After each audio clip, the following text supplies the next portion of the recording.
So yung mga idol, tulad nitong bulik mga idol, advice ko rin pala dahil dalawang inahin yung nakamate dito, pinaka the best mga idol sa umaga, ito yung isa, yun, nilagay ko yung isa.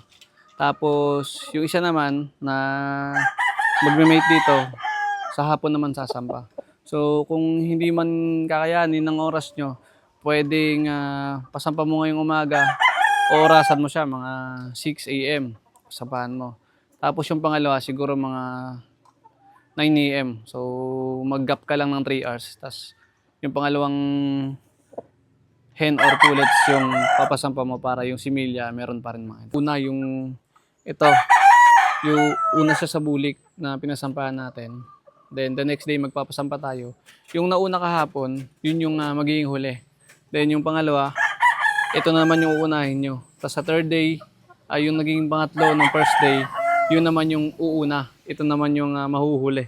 Para sure tayo na may mga similya talaga yung mga pullets or hen natin mga idol. So, konting advice lang yan mga idol pero magandang factor yan mga idol pag ginawa nyo mga idol. So, yun lang.